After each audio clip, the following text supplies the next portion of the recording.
Hi friends, అందరూ ఎలా ఉన్నారు? అందరూ బాగున్నారా? అందరూ టిఫిన్ చేసినారా ఫ్రెండ్స్? మేమైతే చేలో పని చేస్తున్నాము.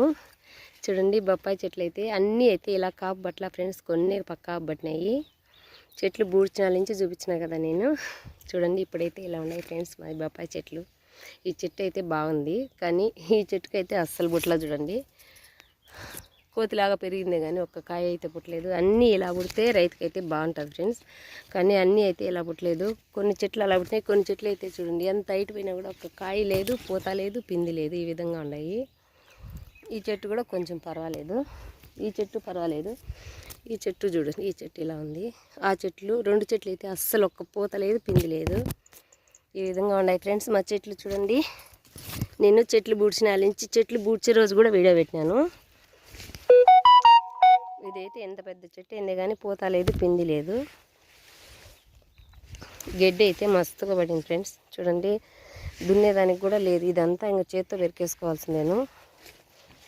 గడ్డి అయితే సఫాయిగా పడింది. అది ఇప్పుడు నేనైతే గడ్డికి వచ్చిన ఫ్రెండ్స్. మనకి గిన్నెలు ఉన్నాయి కదా, రోజు కొంచెం గోజామని. చూడండి, గిన్నెమంతా ఎలా ఉందో, అంతా కోసుకొని పోతే బాగా తింటాయి కదా అని. ఎండాకాలం కదా, పచ్చిమేపు అనేది వాటికి ఇప్పుడు కరువు అవుతుంది. మనం కోసుకోపోతేనే తినాలి ఫ్రెండ్స్. అయ్యి సప్పు అయితే ఉండదు, కానీ దాంతోపాటు ఇది కూడా కొంచెం కోసుకొని పోదామని చేలేకైతే వచ్చినాను. గిడ్డి సఫాయిగా పడి ఉండదు. పెరికేదానికి ఓపిక లేకపోతే ఇంకా గిడ్డి ముందు ఆడియడమే దీనికి పరిష్కారం. ఏం చేసేదానికి కుదరదు. తిన్నారా ఫ్రెండ్స్ అందరూ? నేనైతే ఇంకా తినలేదు. తింటే నేనైతే అస్సలు పని చేయలేను. గిడ్డి కోసుకొని పోయి తర్వాత తినాలి అని చెప్పి ఇంట్లో పని అయితేనే గిడ్డికైతే వచ్చేసిన. చూడు, గిడ్డి అయితే బాగుంది. ఎంతసేపు ఒక గంట టైం పెట్టుకొని ఒక మోపు కోసేస్తాను. తర్వాత ఇంటికి పోయి మళ్ళీ అన్నమే చేయాలి కదా. చెట్లు అయితే ఇలా ఉన్నాయి ఫ్రెండ్స్. ఇంతవరకు ఒక కాయే దిగుబాటు అయితే ఎక్కువ కావడం లేదు.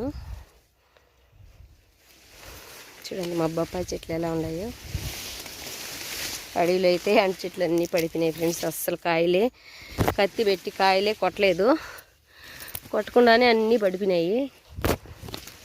ఎప్పుడు చేసిన కష్టం కూడా నిలబడడం లేదు. పిల్లలు కోసి అన్నీ చేసి వచ్చాం కానీ ఏదే కానీ నిలబడాల ఫ్రెండ్స్.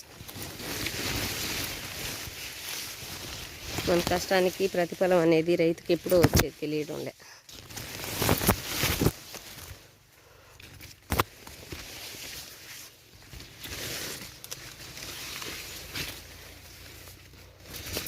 ఇదైతే ఉన్న సొప్ప అయిపోద్దామని వచ్చిన ఫ్రెండ్స్. ఓకేనా మరి? ఇప్పుడైతే గడ్డి అయితే కొయ్యాలా.